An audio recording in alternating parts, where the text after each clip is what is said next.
Coucou les magnifiques. J'ai l'immense bonheur de vous présenter Anne-Marie, qui est une femme d'entreprise comme j'en ai jamais croisé, moi, dans ma vie en tout cas, c'est sûr, qui a créé son entreprise il y a 12 ans, qui a chevillé au corps ses valeurs d'humanisme, d'humanité, de féminin.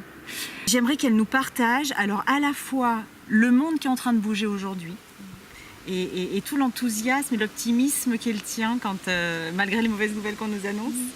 Et en même temps qu'elle nous explique comment elle arrive dans ce monde professionnel, ce monde d'entreprise, c'est quand même dur.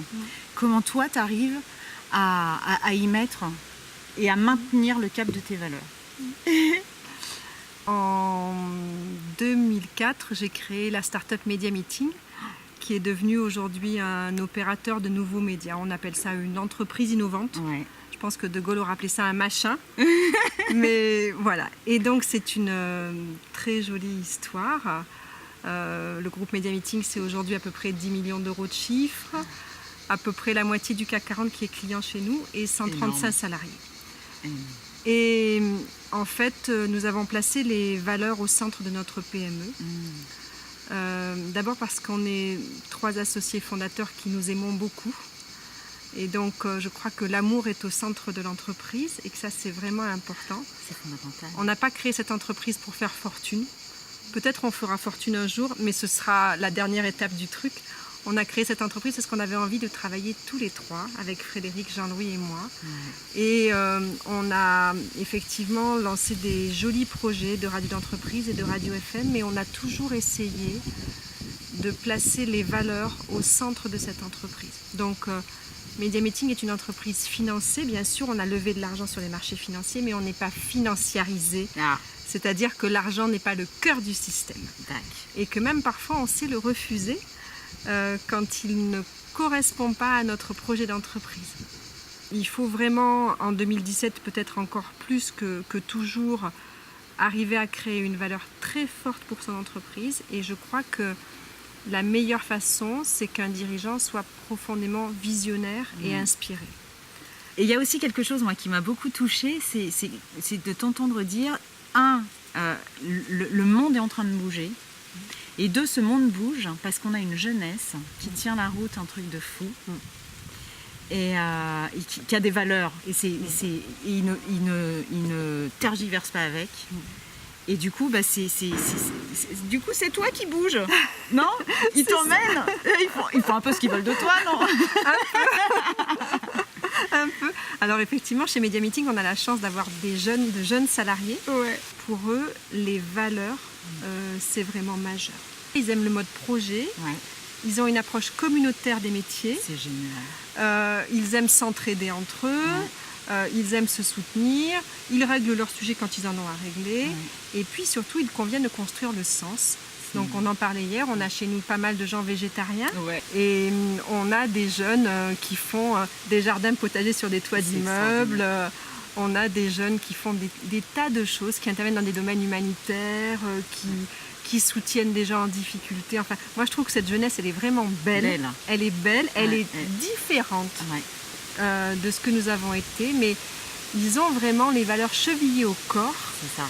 Et moi, je les trouve très beaux et c'est chouette de bosser avec eux. C'est de la co-création et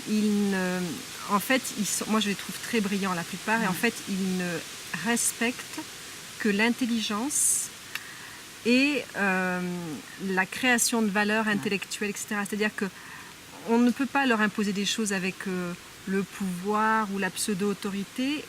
Ça ne les intéresse pas. Et s'ils ont la chance de bosser avec... un vrai système d'apprentissage, de co-construction, où ils ont l'impression de se nourrir, eh bien, ils sont heureux. Donne le meilleur d'eux.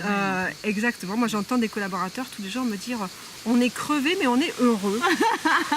Et du coup, toi, tu as été amené à horizontaliser, parce que tu m'expliquais ton mode de management.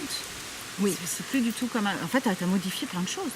En fait, on a une société qui est constituée de 9 petites sociétés à l'intérieur. On a un groupe qui est constitué de 9 petites sociétés et on a mis à la tête de ces sociétés ce qu'on appelle chez nous des intrapreneurs. Excellent. Qui sont en fait des gens qui dirigent chacun leur petite PME. Ouais. Donc ils ont toute notre confiance. Les 3 associés fondateurs, on leur fait totalement confiance. On les entoure, on les accompagne. on les soutient, on fait de notre mieux. D'ailleurs, on a inversé la pyramide, c'est-à-dire qu'ils nous demandent quand ils veulent bénéficier d'heures de compagnonnage. Et donc, on leur offre du temps. Mais c'est chaque intrapreneur qui définit sa stratégie et qui la met en œuvre. Et du coup, tu me disais aussi que tu allais mettre en place peut-être des cours de méditation, des choses comme ça, pour que vraiment ils puissent s'inspirer, eux aussi. Il n'y a pas de raison qu'ils n'aient pas droit à ça. Exactement. Moi, je crois qu'il faut être vraiment, vraiment de plus en plus inspiré. Ouais. Alors, c'est pas du boy scoutisme, hein, c'est parce que je me rends compte que s'ils sont plus inspirés, ils vont mieux travailler. Ouais. Et ils vont mieux conduire leur projet. Et donc, effectivement, je voudrais parler avec eux à la rentrée et je voudrais qu'on mette en place ou de la méditation ou de la sophrologie ou autre, ce qui va leur faire plaisir, mais en tout cas, une discipline ou plusieurs qui va leur permettre de travailler leur intériorité et qui va leur permettre d'être plus alignés. Oui, c'est ça, on revient toujours à la même chose en fait. Hein. Et donc, retrouver ça. Exactement. Et donc, de travailler plus juste et d'agir plus juste. Et je pense que ça peut être chouette et pour eux et pour nos clients aussi. En fait, ça rayonne. Ça rayonne, ouais. C'est ça. Je crois que ça peut être vraiment intéressant. Mais tu sais, on n'est pas la seule entreprise dans ce cas-là. Moi, je suis membre du Centre des jeunes dirigeants du CJD depuis 2004. Et d'ailleurs, depuis le début, en fait. Depuis le début. Ouais, et d'ailleurs, si je n'avais pas été JD, je pense que Media Meeting serait morte, parce que j'y ai appris mon métier de dirigeant. Wow. Et au CJD, on est plus de 4000 entrepreneurs en France. Énorme. Et on est tous unis par les mêmes valeurs d'humanisme et d'engagement. Donc, Media Meeting, c'est une très jolie histoire, mais on est quand même assez nombreux dans ce cas-là. Et la France est en train de se lever. C'est ça. La société civile est en marche, en fait. Ça y est.